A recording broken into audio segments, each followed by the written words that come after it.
Welcome, everyone, to Mongols. This is our Louisville City Insider episode where we take a quick look at the Hounds' next opponent, Lou City. Joining me for this one is Matt Owens. Matt helps host the Barrel Proof podcast, which covers all things Louisville soccer. Matt, good to talk to you, man. Likewise. Hello, Matt here. I have to do I that gotta, podcast. It's in the contract. I gotta ask you because you are sporting Louisville's third kit that literally I just am. dropped today. So, A, how did you get it, and B, what are your thoughts? Well, I've got this really inside connection. What I had to do is very secretly drive to the team store and pay for it. And Oh, okay, yeah, they had it all drops on the same day. I just went and got nice. it. And your thoughts on the blue versus purple? I'll tell you, I'm not in love with the blue. I do like the kind of pinstripe design. I would have rather had a purple just with the rest of the design, but otherwise, overall, good composition. I like it. Good. Good. Yeah, we're Yep. we're anxiously awaiting. The Hounds have teased a third kit and potentially a Yeah. fourth, and we haven't heard anything yet. So hopefully You all here have soon. But you all have had some good ones in these last few years.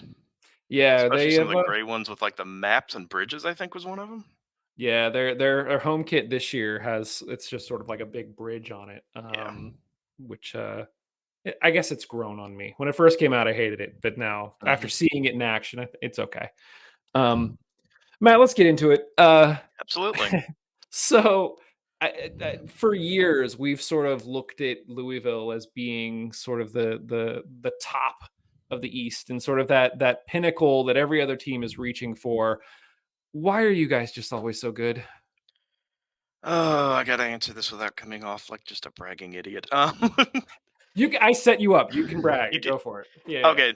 Yeah, and first of all, we are aware that we are ridiculously spoiled, and we just try to be incredibly grateful about that. Because how can you ask for anything more than what we've had over the years? To answer the question, I think high standards and consistency.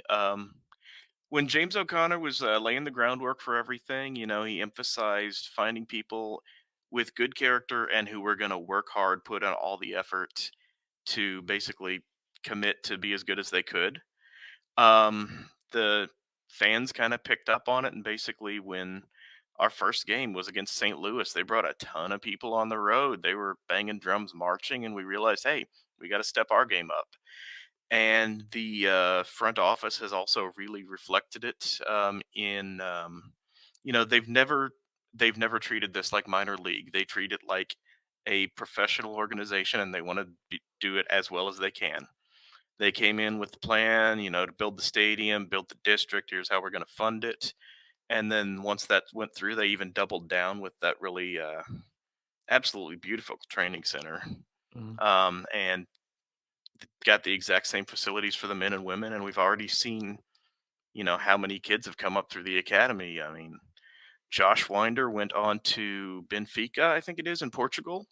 Elijah Winder and Carlos Mogel were both on the team.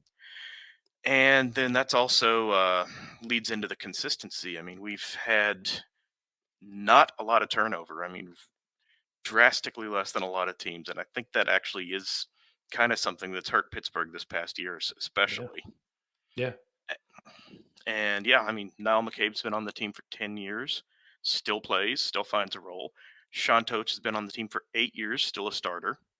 Ownby, 8 years, would be a starter if he wasn't out on what I really hope is not a season ending injury, but it's starting to look like it. So you make it a good place, you be professional, you get the right people, and you make them want to stay. And not being a technical expert or anything, that's what I think has really paid off or really led to our success. I, the all things that I think if you were building a model organization that you would want to sort of structure, how things are run around all of those things. So I can get behind those 100%. Hmm. Let's talk specifically about this season. So All you right. guys are leading the league in goals. It's not even close. You're second in clean sheets. What do you like most about this year's team? Well, let's see. I think this year's team particular, I mean, part of the reason we're able to do that, I think, is Danny has become a lot more surgical with his halftime adjustments, and it's paid off a lot in second half goals. But what I really like about this year's team is it finally starts to feel like Louisville City again, because I'm sure you remember our first game in the stadium. Instead of being this grand celebration, it's Mhm. this tiny restricted COVID game that some certain team came in and ruined. I don't remember who that was. Yeah, who was that? I don't Yeah. know. Was it 3-0? That's not. Hey, hey, fair enough. Y'all always give us great games. So what am I going to do? Be mad about it? You're Yeah. a good opponent. And yeah, it's starting to feel like that 17-18 era again when we won the championships, and everybody's in, everybody's energetic. The things before the game, the tailgates feeling like it used to. So that's my favorite thing is it feels like the old days. What don't you like about this team? I think I've got to go the sentimental route here. We've had the biggest changeover in players that we've ever had. And, Mhm. it had to be done because a lot of them were nearing the tail ends of their careers, and you got to make way to bring in the new players. And Yeah. doing that has paid off, but it means some of those players you really love to see aren't there anymore. I mean, my favorite player left the team and not by his own choosing at the end of this year, and that was rough. Yeah. So Yeah. it's very bittersweet. I mean, listen, speaking of players that leave that, it's bittersweet about, you guys have Arturo Ordonez on your We back line now. You do. you also got Tola showing me, but it seems like he hasn't got as many minutes. How's No, Ordonez doing? Sean Lee did actually contribute a goal in, I think, his first appearance, though. Well, But okay, so not bad. yeah, Not bad. Ordonez. I'll tell you a story. The first thing I learned about Ordonez from Danny Cruz, he came to a supporters group preseason get together, Mhm. and this is before Ordonez even set foot in Louisville. He had already been, on the phone talking to Danny, talking to the coaches, saying, "Hey, can I just sit in on these meetings? Can I listen in, get familiar?" I mean, he was so dialed in, and it was crazy to see just how excited Danny was about him, and he's absolutely lived up to it. I'm shocked you all let him get away. Yeah, Us too. I would have signed over the stadium to him just about. I mean, yeah, and Yeah. from the few times I've exchanged a couple words, he seems like a really nice guy. Yeah, I mean, huge fan favorite. Had sort of been around Pittsburgh for a while. It Hmm. sounds like potentially, he had the opportunity to make more. And knowing some of these guys on a personal level, we can't hold that against them. Like, Yeah. yeah, go, man. Like you're trying to make a Hmm. living playing soccer, go. Yeah. Um, that doesn't mean it doesn't sting, when we see you guys doing No. so well, and it's not going to sting this weekend, or just not this weekend, Wednesday, Yeah. when we play you guys. But yeah, I'm glad he's doing well for you guys, and I'm glad that he's contributing to the organization and sort of being a good, being a good role model in purple. Yeah, So absolutely. We are thrilled and we are lucky to have him. good, good, good. One of the things I'm just interested in your thoughts. Hmm. You've sort of followed obviously Louisville for a while now. Everyone points to Lynn Family Stadium as sort of like the crown jewel of the USL, of what the USL could be. But I think being sort of that crown jewel, you do have other teams that are trying to catch up. Indy's trying to build 11 Park. The Hmm. Hounds have announced that they're trying to expand from 5 to 15,000 over the next few years. So I'm just curious, you guys sort of paved the way, and now you have other teams that are kind of like catching up. In your mind, just sort of thinking out there, what do you think is next for Louisville in the next 5 to 10 years, or even just the USL in general? How do you think this keeps going? Okay. That's a lot. I actually want to hit more on USL in general because I kind Sure. of like where Louisville is. I just think steady growth is what we want to do. So, first of all, yeah, don't sell Pittsburgh short at all in terms of venue. I mean, I think that growth to 15,000 is absolutely reasonable. Yeah. Um, yeah, when you're coming in as a visitor, you get the noise from the Steel Army. You get downtown Pittsburgh just looming over you. That is an intense environment, and I appreciate it because yeah, I started coming in 17 when it was a little less involved, and just seeing it grow over the years and come into its own. That's been impressive. Yeah. Yeah, I absolutely believe y'all can do that well. As far as Indy, I worry about them because their mayor just looks determined to Yeah, sabotage whatever they do. Because I don't think their mayor knows anything about soccer. Just wants to bring in the new shiny and doesn't yeah, understand what's going on with MLS. And it bothers me not just because that's our Lipa FC opponent, but also because that's another team that might get torpedoed by MLS, which is kind of their right, MO. right. Detroit, I think, is an interesting one. I think Detroit's probably going to end up gaining a new stadium and probably paying for it with losing even a little bit more of their unique flavor. Yeah, But I mean, their supporters are not going anywhere, and the Northern Guard are going to keep it interesting. I'm not worried about the supporters. agreed. It's just, I think, is it Keyworth? Is that the name of their stadium right now? I think so. Yeah, That is just a raucous environment, and it's the classic, old brick stadium. You got to go there at least once. yeah. Um, let's see. Rhode Island, a newcomer.